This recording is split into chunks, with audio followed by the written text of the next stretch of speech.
Vamos lá então que eu vou te mostrar agora uma parte muito importante, mas que não deixa de ser o quê? Semelhança.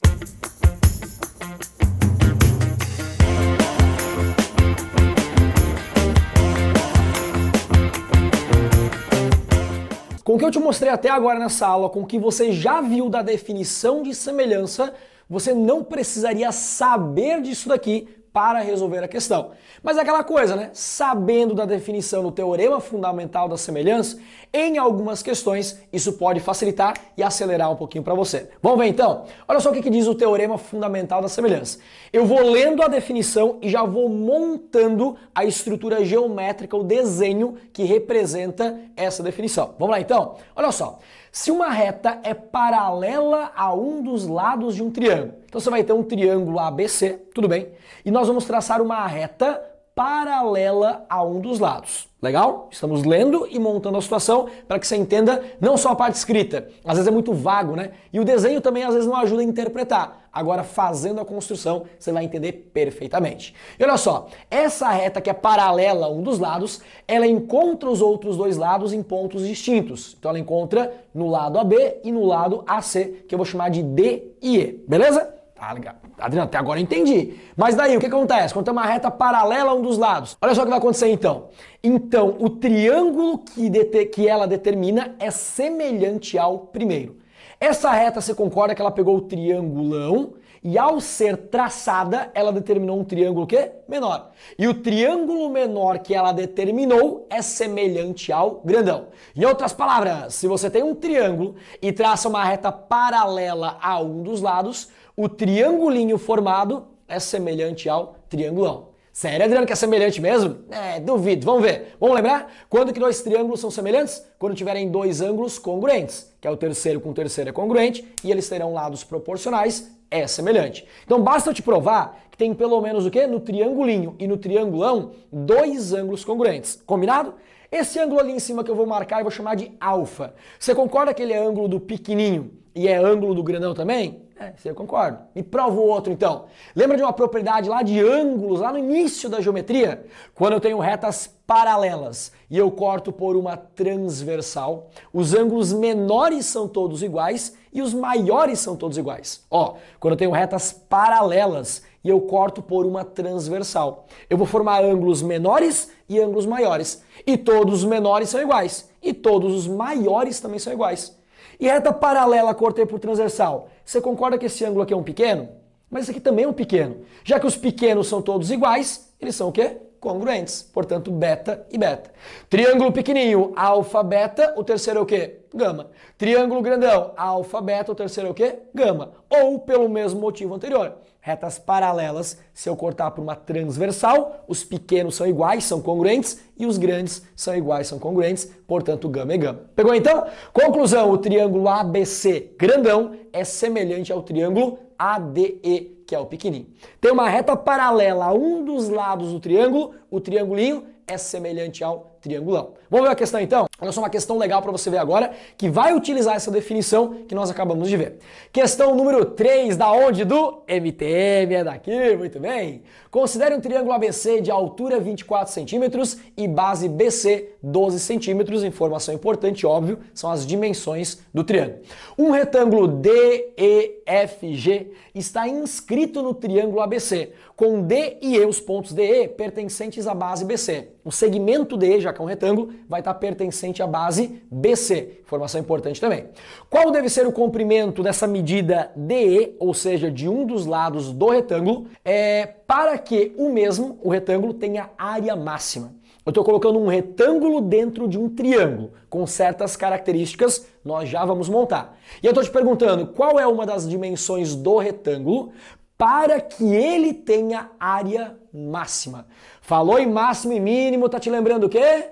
Adri, que eu não lembro, que eu não sei. Para! Tá te lembrando o quê? Função do segundo grau, que você já viu com o Erivaldo, e eu sei que você vai matar muito bem. Vai trabalhar com quem? Com vértice. Será que vai ser x do vértice? Será que vai ser y do vértice? Vamos ver depois. Primeiro vamos usar a geometria para resolver. Bom, pegando as informações do desenho, do texto, perdão, para a gente montar o desenho. Olha só, considere um triângulo ABC com altura 24 e base BC igual a 12. Desenhei. Aí ele agora fala que um retângulo DEFG vai ser colocado lá dentro, vai ser inscrito ao triângulo, onde DE, o lado DE, pertence à base BC. Consequentemente, o F e o G estarão nos outros dois lados. Essa é a situação que o texto descreveu. Bom, montado isso, a pergunta é: qual deve ser a medida DE para que este retângulo tenha área máxima? Vamos ver então? Dado o desenho, a pergunta que ele fala: quem é o DE? Quanto vale DE para que este retângulo tenha área máxima? Mas a pergunta é: eu posso deixar o DE como ele está? Até posso. Mas se não é o caso, eu quero descobrir uma medida e eu não sei quanto é que ela vale, a matemática diz que eu devo chamar de x. Muito bem. Então, Adri, que eu não sei, eu vou lá e chamo de x. Beleza. Como a pergunta é a área máxima do retângulo, eu tenho que lembrar de área de retângulo. Vamos lembrar? Para calcular a área de um retângulo, é só pegar a sua base vezes a sua altura. Adri, a base vale x. Então, se eu quero a área, eu tenho que chamar alguém a altura, eu vou chamar de y. E como a área do retângulo é base vezes a altura, a área desse retângulo é x vezes y. Beleza? Só que olha só o detalhe. Se eu estou pensando em montar uma função do segundo grau, eu tenho que ter o quê? Uma relação entre duas variáveis. Aqui tem três variáveis. A Adri tem a área, o x e o y. Agora, se eu conseguir, se você conseguir, se nós conseguirmos juntos, estamos juntos, Adri, colocar um em função do outro, colocar o x em função do y ou o y em função do x, eu consigo colocar apenas uma variável. E aí vai dar uma função tradicional, como você está acostumado a ver. E aí, para isso, nós vamos usar o quê? Semelhança nesse caso.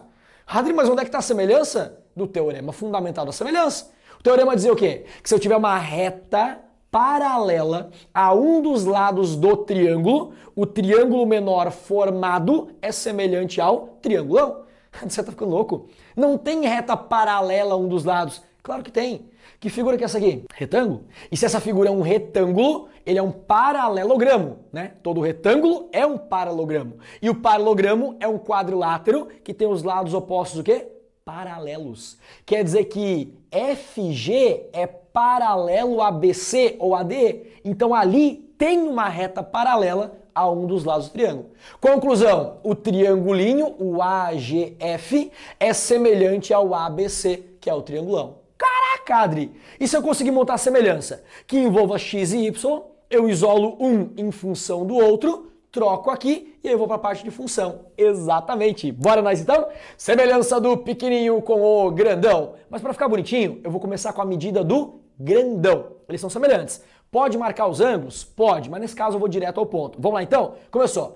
A base do grandão, vem, a base do grandão que vale 12, está para a base do pequenininho que vale... Ih, Adri, não tem. Peraí, isso aqui é o que mesmo? Retângulo. E o retângulo é o quadrilátero que tem os lados opostos o quê? Congruentes. Então se aqui embaixo DE é x, lá em cima GF também é x. Então, Adri, a base do grandão que vale 12 está para a base do pequenininho que vale x. Assim como a altura do grandão que é 24, está para a altura do pequenininho que é... Calma, vamos com calma. Tudo vale quanto? 24. E esse pedacinho é y. Se tudo é 24, esse pedacinho é y, então esse pedaço é 24 menos y. Vamos de novo? Esse pedaço é o todo menos a parte. 24 menos y. Adri, 24 menos y é o que eu vou colocar aqui. E aí eu tenho o quê? Eu tenho uma equação com duas variáveis. Isola uma em função da outra, coloca ali e resolve a parte de função. Pegou legal? Como nós utilizamos semelhança para chegar até aqui? Vamos dar uma simplificadinha. 12 com 24, simplifica os 2 por 12, aqui fica 1, aqui fica 2. 2 vezes x é 2x e 1 vezes 24 menos y é 24 menos y. Nesse caso, como a gente quer descobrir o DE, e DE é que eu chamei de x, né? Tava aqui antes, x. Então eu vou isolar o y em função de x. Eu vou somar y aos dois lados e eu vou subtrair menos 2x dos dois lados. Em outras palavras, né, esse mais y, menos y vai para lá mais y e o 2x vem para cá menos 2x. O que eu estou fazendo é somar dos dois lados e subtrair dos dois lados. E vai ficar assim. Y igual a menos 2x mais 24. Adri, esse y é esse y? Claro que é. Então, no lugar deste y, eu vou colocar o quê? Menos 2x mais 24. E aí, com uma distributiva, vai gerar uma função do segundo grau, que é onde se trabalha com máximos e mínimos. Legal, então? Ó, a parte de semelhança, geometria, meio que acabou por aqui. Agora o que vem é a função, que você já aprendeu muito bem com o Enivaldo, e eu sei que você vai mandar muito bem agora. Vamos lá, então? Dada a nossa equação, a nossa função, fazer a distributiva. X vezes menos 2x menos 2x ao quadrado. X vezes 24, 24x. E agora nós temos uma função do segundo grau. Adri, e quem eu quero encontrar? Se fala de área máxima, se eu quero o máximo mínimo, eu vou trabalhar com o vértice. Mas se você vai querer o x do vértice ou o y do vértice? O y do vértice tá aqui, ó. Adri, o y, quem está fazendo o papel é a área. Então, se eu quisesse a área máxima, seria o y do vértice. Mas a pergunta é o comprimento de para ter a área máxima. E o comprimento de nós chamamos de x. Então, em outras palavras, qual é o x para ter a área máxima? Se eu quero o x, é o x do vértice. Então, o DE é o nosso x do vértice. Quem é o x do vértice? Lembra comigo? É uma divisão. Quem vai em cima? Menos B, boa. Quem vai embaixo? 2A, isso aí. E Adri, quem é o nosso B? É o B da nossa função. O B vale 24 e o A vale menos 2. E aí vai ficar menos 24, lembra que o menos é da formulazinha do x do vértice, e aqui 2 vezes menos 2. Portanto, vai nos dar o quê? Que o DE, que é o x do vértice, é menos 24 dividido por menos 4, e isso vai dar quanto? 6, que era a pergunta que era feita. Quanto é o DE, que nós chamamos de x, para ter área máxima, portanto, nesse caso, 6 centímetros. Pegou? Que legal, né? Portanto, o teorema fundamental da semelhança, que é ter uma reta paralela a um dos lados do triângulo, para formar dois triângulos semelhantes, ele pode vir o quê? Disfarçado. E quando vem disfarçado, normalmente vem com algum paralelogramo, que pode ser o quadrado, que pode ser o retângulo, que é esse caso, mas ele pode vir de maneira tradicional.